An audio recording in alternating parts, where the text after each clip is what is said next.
tardes, mi nombre es Diana Carolina Osorio, soy licenciada en Educación Especial de la Universidad de Antioquia, vivo en el departamento de Antioquia y soy profesora rural aproximadamente hace 10 años. Cuando me gradué de la universidad, se presentó en ese momento el concurso docente y yo me presenté para un municipio del departamento. Siempre he trabajado en la ruralidad. Digamos que fue un gran impacto esa primera experiencia porque había acabado de salir de la universidad, yo siempre había estado en la ciudad y encontrarme con esos contextos rurales que parecían tan lejanos y además eran desconocidos para mí. Desde incluso mi formación como en la licenciatura, máxime que yo me formé para trabajar con población con necesidades educativas especiales, pero la vida profesional me llevó al campo y sin duda eso determinó lo que soy hoy como persona y mi apuesta profesional. ¿Qué les puedo decir? Que yo creo que la universidad o la formación como maestra es, digamos, insuficiente para todos los retos que implican formar en la ruralidad por distintos asuntos. El primero es que quienes hemos crecido en el marco de lo urbano no logramos como conocer, identificar todas esas dinámicas sociales, culturales que se tejen en las ruralidades.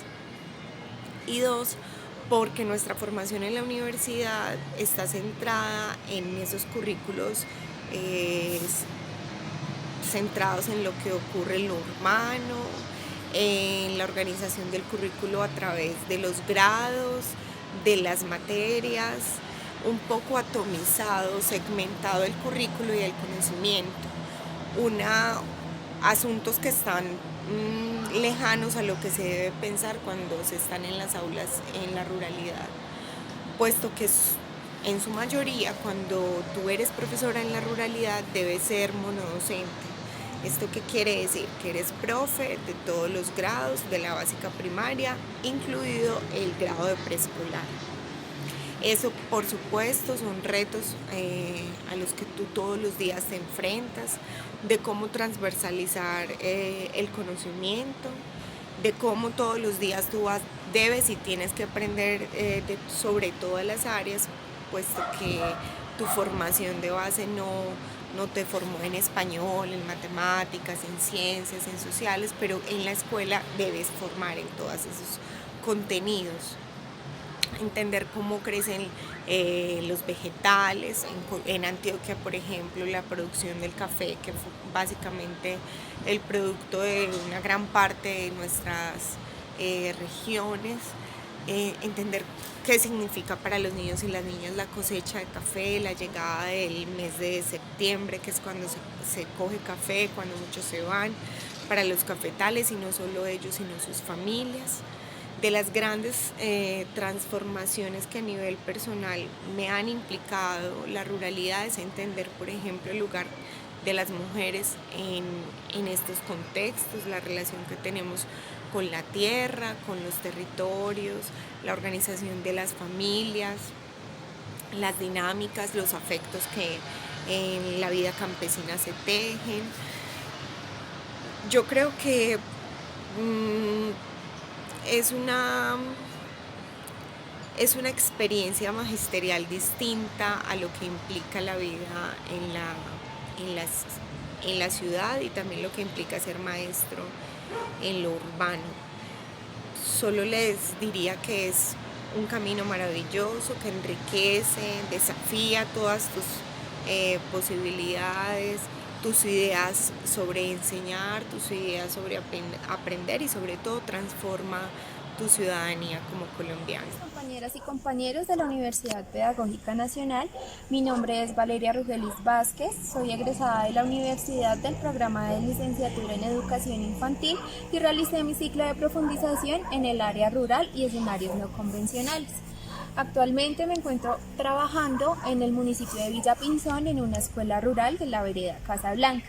Hoy quiero contarles un poco de mi experiencia en el paso de la universidad y su aporte hacia mi formación y mi práctica docente. Bueno, llevo trabajando 2 años en la Escuela Rural Casablanca.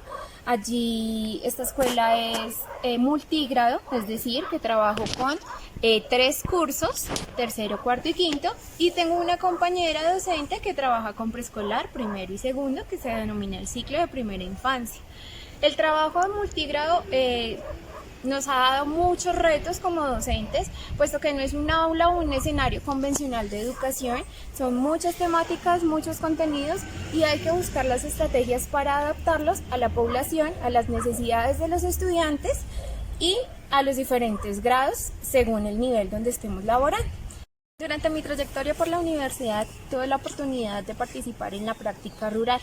Allí conocimos varios escenarios y diferentes experiencias de la ruralidad en Colombia. Realizábamos conversatorios y salidas de campo, conociendo a los municipios de nuestro país y las diferentes propuestas pedagógicas que giran en torno a la infancia rural en Colombia. Una de nuestras visitas fue al departamento de Boyacá. Allí estuvimos en un diálogo, en un compartir con nuestros compañeros de la Universidad del Valle de Tenza de la licenciatura en Educación Infantil. Ellos nos contaron sobre sus experiencias, sus prácticas pedagógicas y cuál era la situación actual. Hablamos del 2014-2015, cuál era la situación que ellos como estudiantes tenían que atravesar debido a la precariedad en cuanto a los recursos por parte de la universidad para sostener esta sede en Valle de Tenza. También estuvimos en Tota, Boyacá, y allí conocimos la experiencia de 2 maestras rurales, una nominada al premio Compartir al Maestro, quien nos mostraba una forma diferente de enseñar la literatura a los más pequeños, y la otra, una propuesta que giraba en torno hacia lo social, hacia la construcción de historia a partir de las experiencias y la arquitectura de su entorno y su cotidianidad. Estuvimos visitando también el departamento de Antioquia. Allí estuvimos en un conversatorio con las compañeras de la Universidad de Antioquia, en donde se plantearon varias problemáticas que se evidenciaba en el desarrollo de la infancia tanto en Medellín como en Bogotá. Algunas de esas problemáticas estaban relacionadas con el contexto, los recursos y los intereses de la población. Otros lugares que visitamos con la universidad fue la ciudad de Villavicencio. Allí estuvimos visitando una de las escuelas departamentales donde planteaban una metodología muy interesante para nosotros, puesto que no estaba basada en la escuela nueva o en la escuela tradicional, sino que nos mostraba un aprendizaje más independiente por parte de los estudiantes y basado en los intereses de los niños y las niñas. Esta institución nos mostró bastantes proyectos transversales que manejaban articulados con sus asignaturas, es decir, no diferenciaban asignatura por asignatura como se suele hacer en un aula normal, sino que ellos involucraban las competencias de cada asignatura hacia la creación de proyectos transversales basados en los intereses de los niños y las niñas de la institución. Allí crearon ferias de la ciencia, proyectos pedagógicos de literatura, pensamiento matemático, investigación, huertas, cuidado del medio ambiente y resolución de conflictos en la sociedad. Las visitas mencionadas anteriormente, las clases, los escenarios de diálogo y conversaciones con estudiantes, compañeros y docentes en la universidad han enriquecido el ejercicio docente desde mi formación personal y profesional en gran medida. Hay que pensar que la educación no solamente la podemos hablar desde las 4 paredes de un aula, sino que hay diferentes y múltiples escenarios que nos brinda la universidad para formarnos como personas y como profesionales. Esto implica que pensemos la carrera y pensemos el espacio de la universidad no solamente como un contexto donde vamos, estudiamos, aprendemos una serie de contenidos y salimos a laborar. Al contrario de esto, es pensarnos el ejercicio docente como un proyecto de vida, algo que trasciende más allá de las 4 paredes de un aula o de una oficina o de algún trabajo en especial. Es importante que nos pensemos nuestro quehacer docente, que reflexionemos, porque somos personas y tenemos a cargo otras vidas y otras personas. No solamente es llegar, llenar de contenidos esas cabezas, sino que estamos formando seres humanos, y si realmente queremos hacer un cambio en la sociedad o una transformación en las conductas, tenemos que pensar en el ejercicio docente como nuestro proyecto y nuestro estilo de vida, no solamente como un trabajo más. Pese a la precariedad de nuestra profesión y la falta de garantías por parte del Estado para ejercer nuestra profesión docente, es importante pensarnos en esta como un estilo de vida, como lo mencioné anteriormente. Tenemos que tener en cuenta que, a pesar de la falta de recursos, de la falta de herramientas, tenemos que trabajar de mano con nuestras comunidades y utilizando las herramientas que se nos proveen del contexto para la elaboración y diseño de nuestras clases. También es importante tener en cuenta que nosotros no somos docentes solamente en la jornada laboral. Somos docentes 24 horas y estamos siendo ejemplo para nuestros pequeños y para nuestras comunidades. Es por esto que ahora más que nunca debemos defender nuestros derechos y defender los derechos de nuestras comunidades, tener en cuenta que debemos buscar las estrategias para que los niños no abandonen las escuelas, en especial en el territorio rural, tener en cuenta que nosotros somos docentes 24 horas, que somos ejemplo para nuestras comunidades, que somos ejemplo para nuestra infancia, y que es allí donde recae la responsabilidad en nosotros de pensarnos un mejor futuro y una mejor sociedad. Finalmente, quiero invitarles a pensarse la docencia desde diferentes perspectivas, especialmente la ruralidad. Debemos llegar a escenarios donde ni siquiera el Estado hace presencia, territorios donde nuestras comunidades han sido vulneradas, han sido violentadas y oprimidas, y es el ejercicio de la educación lo que los puede liberar. Muchas gracias. Hola, soy Paula Bernal, licenciada en Educación Especial de la Universidad Pedagógica Nacional, con experiencia en territorios rurales aproximadamente de 14 años. Estuve trabajando aquí en Colombia con la Secretaría Distrital de Integración Social en los territorios de Usme y Sumapaz, y actualmente estoy trabajando con los municipios de Cundinamarca con subsidio, ya con entidad privada. Lo que me ha permitido todo el tema de la práctica pedagógica en la ruralidad han sido varias cosas. Uno es el tema del reconocimiento territorial, que uno antes de o cuando está pisando ya el territorio puede hacer una lectura de las realidades, puede hacer un diálogo con las personas que viven en el territorio, no solamente los líderes y lideresas, sino el resto de campesinos, que haga una identificación de todas las prácticas culturales, reconociendo de esa misma forma pues las potencialidades que tienen los territorios en los que uno va a trabajar, y no llegando con ideas que presuntamente para uno son nuevas, pero que habitualmente en los territorios se han trabajado ya durante años y pues que de alguna u otra forma no han hecho ningún cambio por alguna razón. El segundo elemento es incluir la participación de las familias, de la población con la que vamos a trabajar. En este caso yo trabajaba con primera infancia y se incluyeron a todas las familias, se incluyeron a las personas mayores. Las personas mayores tienen un saber ancestral impresionantemente rico frente al campesinado de su territorio. Y lo tercero, incluir a la población con la que yo estoy trabajando. En el caso mío era la primera infancia, entonces el escuchar a las niñas y a los niños desde la gestación hasta los 5 años es importante. Y el tercer elemento que permite mi práctica pedagógica, que para mí es un agente muy fuerte que me brinda elementos para poder potenciar el desarrollo de las niñas y los niños, es el territorio. El territorio es una aula abierta, es un espacio abierto y no es un espacio de 4 paredes en donde voy yo a impartir clases bajo unos componentes y bajo lo que dicte pues en este caso el ministerio o la Secretaría de Educación, la entidad de educación, sino que yo voy a aprovechar ese territorio para lograr pues potenciar el desarrollo de las niñas y los niños con los que estoy trabajando o con la población que voy a trabajar. Y las principales ganancias que he obtenido es que con ese mapeo social que realicé, pude con la comunidad organizar proyectos en pro de su beneficio. Entonces se dejó que la comunidad no esperar a abriera la mano para que le dieran, sino que se hizo un ejercicio de identificación de necesidades y las potencialidades para saber cómo pueden trabajar en pro de lo que requieren. Entonces, y todo lo que sucedía alrededor de la familia, basado en eso, pues perjudica de manera positiva o negativa a las niñas y los niños. Entonces, en este caso, el tema de violencia intrafamiliar, uno decía, bueno, ¿y por qué las mujeres permanecen ahí?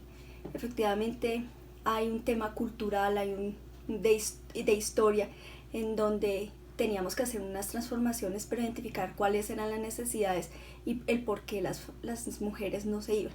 Empezaron a crearse proyectos en donde las mujeres lograron independizarse económicamente y lograr hacer una resolución de conflictos o tomar decisiones frente a separarse de sus compañeros y poder armar redes de apoyo alrededor de la familia de las niñas y los niños.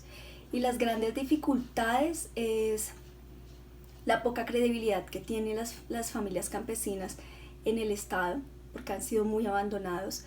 La otra que estoy viviendo actualmente y que ha sido muy fuerte es que los campesinos de los municipios ya no se creen campesinos. ¿Por qué? Porque el mismo Estado, y es una crítica muy respetuosa que se la puedo hacer al Estado, no los tiene en cuenta como una población cultural diferencial.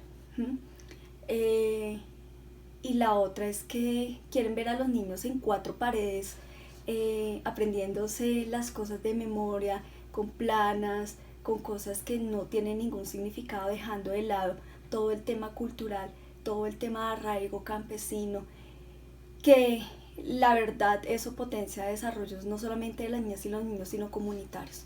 Entonces, pues espero que estas reflexiones, que son cortas y que ojalá pudiesen ser un poco más largas, puedan servir para las prácticas pedagógicas de las personas, de las nuevas generaciones que van a estar en los territorios rurales. El territorio rural enamora, el territorio rural requiere de personas que realmente lleguen con proyectos innovadores y que les guste trabajar. Hola, mi nombre es Jaime Franklin López Rengifo, soy egresado de la Universidad Pedagógica Nacional, orgullosamente la licenciatura en Educación Infantil. Aproximadamente hace 5 o 6 años tuve la oportunidad de pertenecer al programa Con los Seres, quien permitió que estos maestros estuvieran por acá en nuestro territorio, en nuestro departamento, compartiendo las experiencias con nosotros. Al fondo está mi hija Sabi, que me ha venido a acompañar a hacer este video y a compartirles un poquito desde la experiencia vivida desde la parte de las prácticas como tal. Bien les puedo decir que el departamento del Putumayo se encuentra ubicado en el suroccidente del territorio colombiano. En esta parte tenemos establecido a cerca de 62 resguardos indígenas y 5 reservas indígenas que cubren una extensión aproximada de 2.743 kilómetros. Nuestro departamento, por acá se pueden dar cuenta, no contamos con las universidades como tal, por ende agradezco inmensamente a la universidad que se dio a la tarea y a esa ardua labor del verdadero maestro, que es llegar a todos los lugares donde verdaderamente podemos compartir el conocimiento. Los aprendizajes, normalmente las ganancias que nosotros como docentes podemos tener es podernos dar cuenta cómo nosotros desde los pilares de la educación debemos no tanto irnos a la parte tecnológica como tal que ustedes cuentan, desde la parte urbana, sino poder entender ese niño, esa niña que llega desde 1 hora, media hora caminando, y algo otros lleguen en sus caballos, pero no tan solo llegan con el papá o la mamá, sino que llegan solos, niños de 6, 5 añitos que ya andan por la parte rural, andan cabalgando, y son niños que te llevan perfectamente de un lugar a otro, donde te puede permitir, donde te puedes dar cuenta cómo son las partes de los territorios y los tejidos que entrelazan en la comunidad como tal. Normalmente pensaría que una de las dificultades que se dan en la parte es el acceso a llegar a esos territorios. No es fácil, por acá en el Putumayo sabemos que para entrar a determinado lugar debes de entrar con determinada persona. Eso quiere decir que no puedes ir entrando a cualquier territorio sin que alguien te distinga a qué vas o qué vas a hacer, ¿sí? Esas serían como las dificultades desde mi punto de vista, porque normalmente me gusta el campo, amo mi territorio, amo mi departamento, saber que en estos momentos contamos con la oportunidad de estar libres de estas perspectivas del COVID-19 actualmente y poderles compartir desde acá, desde la parte rural, todo lo que nosotros vivimos, ¿sí? Nosotros acá es poder entender que esa parte pedagógica la debemos hacer con los recursos que tenemos. Por ejemplo, uno de los pilares del arte, entonces no podemos hablar de escarchas, de crayones, bueno, sí podríamos, ¿no? Porque podríamos llegar fácil acceso, pero sí otro tipo de materiales como maquetas, cosas como ese estilo bien estructuradas, claro, cabe resaltar, porque normalmente nosotros acá lo que sí podemos trabajar es ir al charco al lado de la quebrada, sacar esa arcilla y hacer modelado, ¿sí? Desde ahí estamos haciendo la exploración del medio y desde ahí empezamos a construir la literatura, pero cuando el niño o la niña se ha untado con esa tierra que ellos laboran, que ellos tocan, que ellos palpan, que ellos sienten, ¿sí? Desde ahí se construye la parte de la literatura, desde ahí podemos construir la parte del arte, desde ahí podemos permitir el juego mientras vamos allá a ese espacio de la huerta que hemos construido en algunas partes o en algunas zonas, o a veces con eso de decirles que podemos hacerlo afuera del salón, que podemos hacerlo desde su casa, ¿sí? Entonces es construir desde ahí y permitir que esa realidad se lleve desde allá, porque cuando nosotros estamos en la práctica teórica es muy bonita y es muy agradable, pero cuando nosotros ya llegamos a la parte rural como tal, es ahí donde debemos de darnos a la tarea de construir y pensar más allá y verdaderamente sentir la parte esencial de la indiferencia. A veces como docente lo tenemos todo en la casa, somos muy citadinos y entonces hablamos muchísimo de amor, pero de ese amor que nos olvidamos verdaderamente, la indiferencia. La indiferencia es la que nos ayuda a entender que no podemos ser indiferentes a ese niño, a esa niña que llega en botas y que se pone unas chanclas para estar dentro del salón, que es un niño que tiene su ropa, pero que es un niño que quiere seguirse educando, que quiere seguir compartiendo con sus compañeros el conocimiento. Entonces desde ahí podemos nosotros potenciar ese desarrollo para ellos y podernos dar a ellos, darnos a la comunidad. No hay nada más bonito como llegar a una comunidad a servir, más no a que te sirva. Entonces un abrazo desde el Putumayo, un abrazo grandísimo a todos mis maestros. No los nombro porque no terminaría, son muchos los cuales me han formado y aún siguen formando. Muchísimas gracias, muy agradecido. Y desde el Putumayo les regalo toda esta naturaleza que me encierra y que estamos muy agradecidos de ella.